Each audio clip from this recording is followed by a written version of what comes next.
Hello. Welcome to PT on Ice Daily Show for Fitness Athlete Friday. My name is Kelsey, assistant faculty for clinical management of the fitness athlete, pregnancy and postpartum. And I'm also a pelvic floor physiotherapist, or as you would say in the States, physical therapist. So we will be talking today about something called pudendal neuralgia. But before I get started about that, I wanted to let all of you know that it is a cohort of clinical management of the fitness athlete, pregnancy and postpartum. I know that a lot of you guys have had to reroute some of your live courses. So our online courses are still running smooth sailing, ready as ever. So if you do have some courses that you want to transfer over, welcome to jump into our current cohort. We've just started week 1. And welcome to hop on in. We will also be starting a new cohort on May 18th, online as well. So we hopefully will see some of you guys there. We look forward to having a big group. If you're working with women of any kind, I highly recommend it. I am a bit biased, but I know that you can benefit from our course. All right, so we will be talking about pudendal neuralgia today. So it's important but often misdiagnosed cause for pelvic floor pain or pelvic region pain. So I'll be giving you guys kind of a bit of a background about it. I know it might be look for when we're looking at fitness athletes. It's something we don't often consider. So I'll give you a little background and then I'll kind of bring it on back to how it might relate to the fitness athlete. So pudendal nerve specifically. So pudendal neuralgia is a painful condition.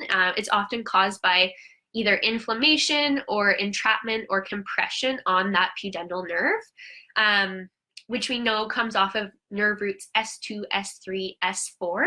So if you remember your anatomy classes, S2, S3, S4 keeps the poo and pee off the floor.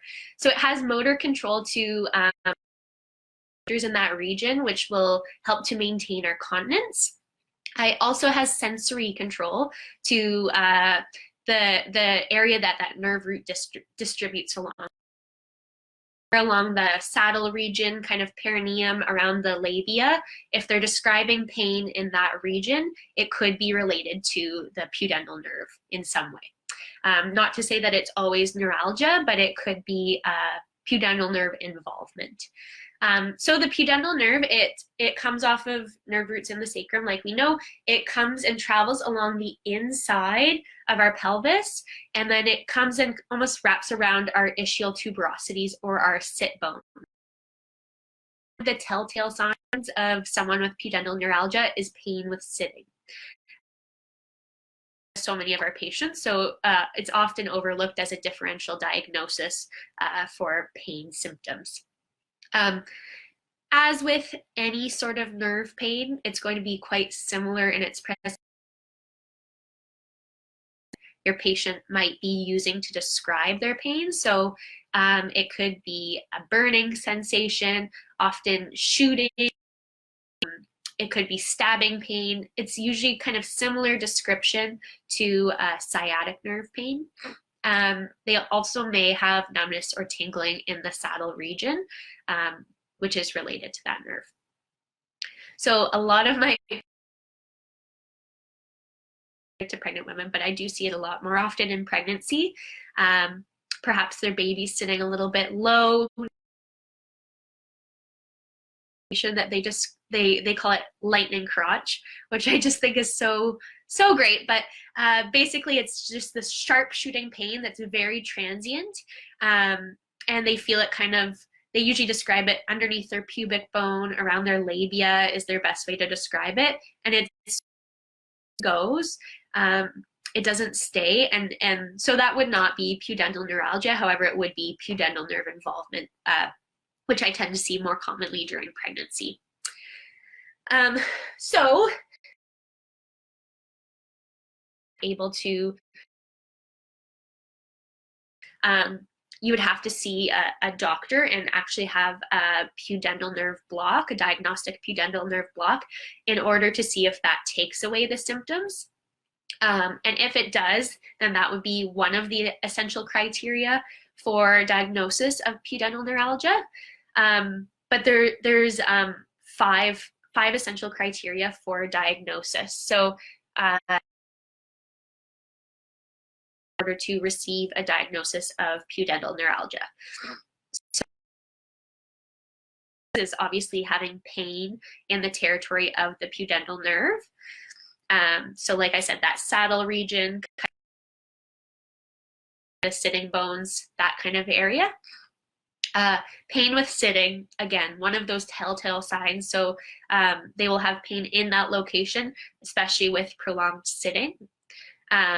And one thing that might be of note is that they might feel it with sitting, but they may not feel it.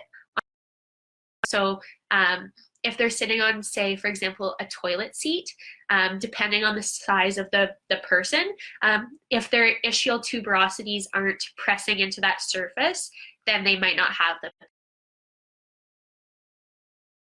to see if it's only on surfaces where they're sitting right on those sit bones.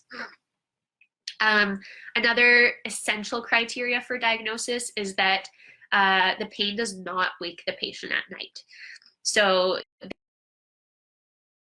usually get relief from lying down at night. So they have pain but no sense.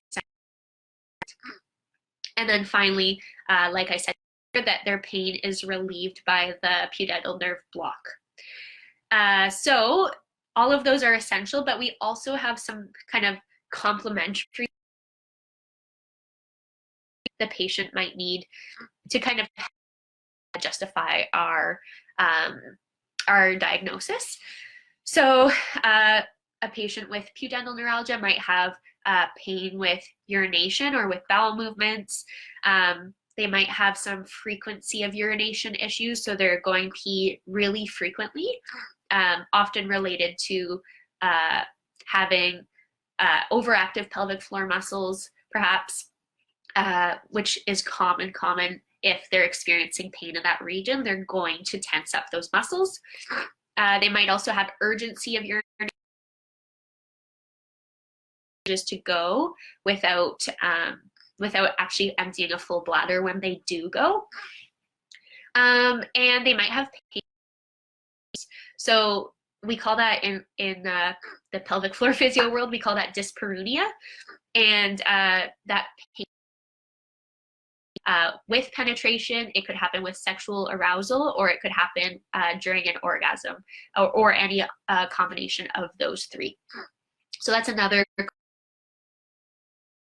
And another one would be having almost the sensation of a foreign body, either in their vagina or their rectal opening, or around their perineum. So they almost will describe it as feeling like there's a golf ball or a tennis ball sitting in there, when there's obviously nothing there. And that might be particularly relevant in cases where you have a patient who does not have also a symptom. So if they're describing that and they don't have any prolapse symptoms, then that would be into consideration. All right. People will kind of describe pudendal neuralgia as cyclist syndrome. So, of course, more serious from their bottom. But this can be a little bit of a misnomer, because most patients with pudendal neuralgia will be able to relate the onset of their pain back to some sort of traumatic event. So it might be that they recently had a vaginal delivery, so they had a baby via vaginal delivery. They might have been in to their back or their pelvis. They might have had a surgery, mesh surgery for prolapse, or a hysterectomy, something like that. The other, so this is this athlete, we're doing a lot of heavy lifting a lot of the time. So that could be a traumatic event that that triggers the onset of this pain. So obviously having some of this knowledge in your back pocket can be really beneficial and relevant if you're working with a fitness athlete who's describing more peculiar symptoms that perhaps is something that you haven't really seen or heard before, or it's just not lining up to your typical low back pain patient or hip pain or sciatic nerve pain or something like that. It's presenting a little bit differently, but can be super common in this population that we work with. So one good example of that is a client who I've seen who was doing heavy weighted lunges one day, and then afterwards feeling like they had the pain and all the kind of diagnostic criteria and felt like their legs were going to give out afterwards. So it doesn't necessarily have to be after a baby or anything like that to get this. So it might be useful to kind of think of this from a different perspective. Refer on to a pelvic floor physical therapist if you have access to one in your community. Like I said earlier, a lot of times if you have pudendal neuralgia or pudendal nerve irritation, there is often alongside that a lot of excessive pelvic floor muscle tension in that area. And it's just that it's that vicious pain cycle where when we have pain, our muscles guard and tense up. And then when we have tensing up and guarding of our muscles, it creates more pain and it just becomes a vicious cycle. So if we can teach our clients how to relax those pelvic floor muscles, as well as help them with that through some manual therapy, they can really, really benefit if they are experiencing pudendal neuralgia, especially in those more chronic cases. And so if you guys happen to be working with a client or a patient who is presenting like this, so if a lot of these things are like, oh, that kind of sounds like them, if you're working with them and you're watching them do squatting, deadlifting, lunging, anything like that, I would really consider working on some breathing strategies while lifting. So we want them to kind of exhale through the exertion, inhale during the eccentric component of that movement. So make sure that they are breathing appropriately through these movements, but also through their pelvic floor. So I don't want to see a lot of the pelvic floor. I want them to feel like they can breathe and control through their diaphragm as they are breathing through.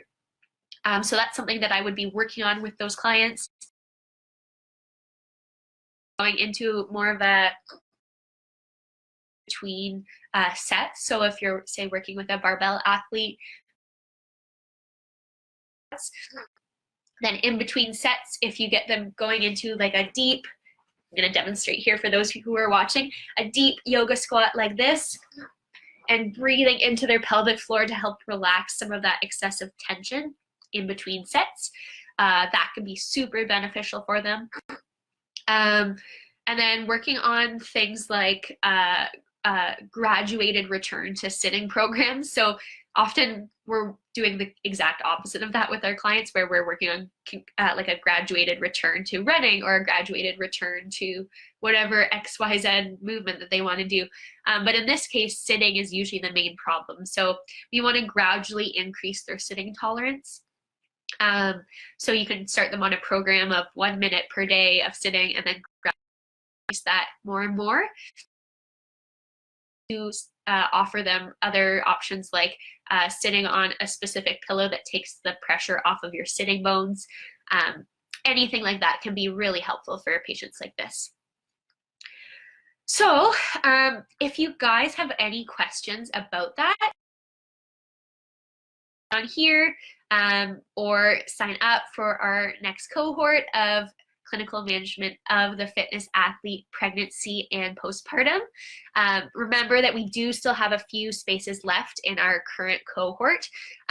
So please register today. We are excited to have you. Thank you guys so much for listening. And we will see you next time. Thanks. Thanks.